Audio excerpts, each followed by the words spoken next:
약점을 파고드는 완전히 2020년 인공지능과 사이버 보안의 세계를 완전히 뒤집어 놓은 정말 거대한 변화가 시작됐습니다.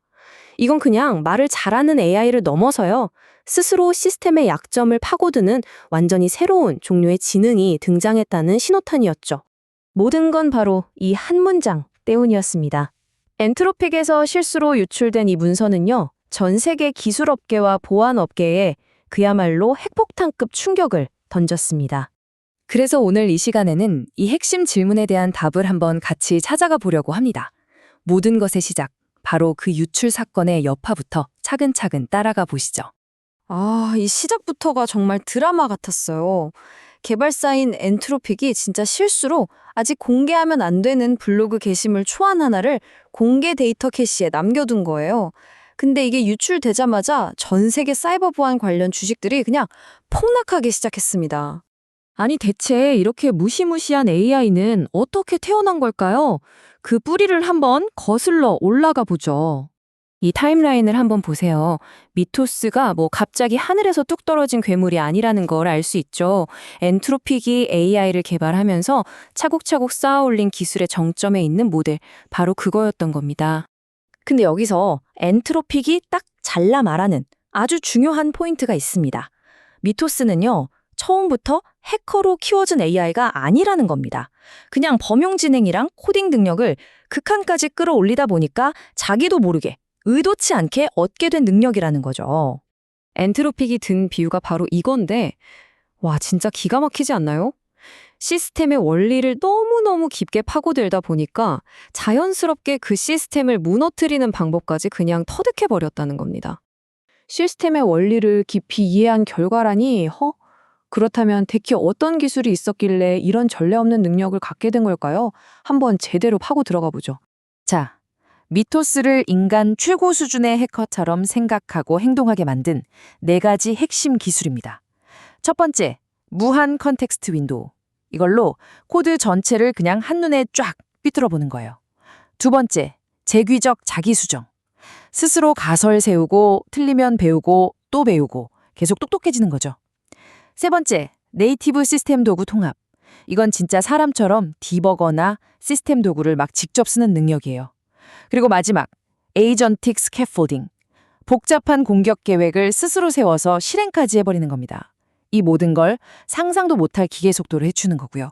미토스가 취약점을 찾아내는 과정을 보면요. 와, 진짜 무서울 정도로 체계적입니다. 일단 모든 파일을 쫙 스캔해서 보안상 제일 중요한 놈부터 순위를 매깁니다. 그리고 그 핵심 파일에 어떤 구멍이 있을지 가설을 세우죠. 그 다음엔 바로 검증에 들어갑니다. 직접 테스트 환경을 만들고 디버거 같은 도구를 돌려서 자기 가설이 맞는지 확인하는 거예요. 만약 맞다, 그럼 바로 그 자리에서 공격 코드를 뚝딱 만들어냅니다. 근데 여기서 끝이 아니에요. 마지막으로 또 다른 AI가 이 코드를 다시 검증해서 짤짤한 버그는 다 버리고 진짜 치명적인 것만 딱 보고하는 거죠. 와, 인간 전문가 팀이 몇 달 걸릴 일을 그냥 단 몇 분 만에 해치우는 겁니다. 이게 그냥 말로만 그런 게 아닙니다. 이 성능 데이터 좀 보세요. 사이버잼이라는 취약점 탐지 테스트에서 성공률이 무려 83.1%예요. 이전 모델들은 그냥 명함도 못 내밀 수준이죠. 심지어 인간 전문가들이 겨루는 해킹 대회에서도 73%나 해결했어요. 근데 진짜 소름 돋는 건 이겁니다. 발견한 버그를 실제 공격 코드로 바꾸는 성공률이 약 72%. 이건 그냥 버그를 찾는 수준이 아니라 그걸 무기로 만드는 능력까지 완벽하게 갖췄다는 뜻이거든요. 이런 무시무시한 성능은 그냥 테스트에서만 그런 게 아니었습니다. 실제 세상에서는요, 훨씬 더 충격적인 결과를 보여줬죠. 정말 대표적인 사례 몇 가지만 한번 보실까요? 자, 화면에 뜬 이 숫자, 27년. 이게 뭘 의미할까요? 바로 미토스가 오픈BSD 운영체제에서 찾아낸 치명적인 버그가 숨어있던 시간입니다. 이 오픈BSD라는 게 지난 20년 동안 심각한 원격 보안 구멍이 거의 발견된 적이 없을 정도로 보안으로 유명한 말 그대로 철옹성이었거든요. 그걸 뚫은 겁니다. 자, 다음 숫자 500만 이상. 이게 뭐냐면요. 우리가 많이 쓰는 동영상 소프트웨어 FFmpeg 있죠.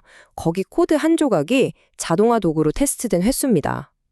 500만 번 넘게 돌려봐도 못 찾았던 16년 묵은 버그를 미토스가 단박에 찾아낸 겁니다. 이게 말이 되나요? 이게 끝이 아닙니다. 우리가 쓰는 파이어폭스 브라우저 있죠? 거기서 180번 넘게 공격 코드를 만들어내고요. 대부분의 서버가 쓰는 리눅스의 심장, 커널에서는 작은 버그 여러 개를 스스로 막 엮어서 시스템 전체를 장악하는 데 성공해버립니다. 자, 이쯤 되니 이건 거의 디지털 세계의 팬데믹 수준이죠. 그래서 엔트로픽은 엄청난 논란을 감수하고 한 가지 결정을 내립니다. 이 미토스를 세상에 푸는 대신 우리 안에 가두기로 한 겁니다. 그게 바로 프로젝트 글래스윙입니다. 임무는 아주 명확해요. 미토스의 이 무시무시한 공격력을 오직 방어적인 목적으로만 쓰겠다는 겁니다. 나쁜 해커들보다 먼저 우리 시스템의 구멍을 찾아서 막는 거죠. 선택된 소수에게만 이 강력한 방패를 쥐어주겠다는 거예요. 이 슬라이드에 있는 파트너 이름들 좀 보세요. 구글, 아마존, 마이크로소프트, 애플. 이름만 들어도 알만한 전 세계 테크 거인들이 다 모였죠. 이 위협을 업계 최고들이 얼마나 심각하게 받아들이고 있는지 그냥 바로 느껴지지 않으세요?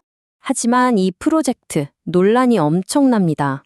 한쪽에서는 이것만이 전 세계적인 사이버 재앙을 막을 유일한 길이다, 인류 문명을 위한 방패다라고 주장하죠.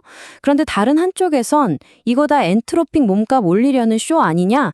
결국 디지털 세상에 보안 가진 자와 못 가진 자를 나누는 불공평한 세상을 만드는 거다라고 강하게 비판하고 있습니다. 그러니까요, 핵심은 바로 이겁니다. 논란이 어떻든 간에 이미 판도라의 상자는 열려버렸습니다. 미토스 같은 AI가 존재하는 세상, 과연 우리에겐 어떤 의미일까요? 이게 그냥 뜬구름 잡는 얘기가 아니라 예를 들어 게임 산업 같은 곳에서는 정말 현실적인 공포입니다. AI가 서버 허점을 파고들어서 게임 아이템을 무한복제해버리면 게임 경제는 그냥 박살나는 거죠. 절대 못 잡는 핵을 자동으로 막 만들어내면요? FPS 게임은 끝장입니다. 로그인 시스템을 뚫어서 계정을 다 털어갈 수도 있고요. 말 그대로 비즈니스 모델 전체가 흔들릴 수 있는 겁니다. 그래서 이제 사이버 보안 세계의 생존 법칙은 완전히 바뀌었습니다. 새로운 규칙은 아주 명확해요. 첫째, AI의 공격은 AI로만 막을 수 있다. 둘째, 인간은 너무 느리다. 시스템이 실시간으로 스스로 구멍을 찾고 막아야 한다. 셋째, 제로 트러스트. 그 누구도, 그 무엇도 믿지 말고 항상 모든 걸 검증해야 한다는 겁니다. 불은 불로 꺼야 하는 시대가 온 거죠. 자, 마지막으로 이 질문을 여러분께 던져봅니다. 만약 세상의 모든 문을 열 수 있는 마스터키가 존재한다면 과연 그 열쇠는 누가 다져야 할까요? 이제 이런 강력한 도구가 현실이 됐다는 걸 알게 된 이상 이 도구를 어떻게 통제하고 관리해야 할지 이건 정말 우리 모두가 함께 고민해야 할 숙제일 겁니다.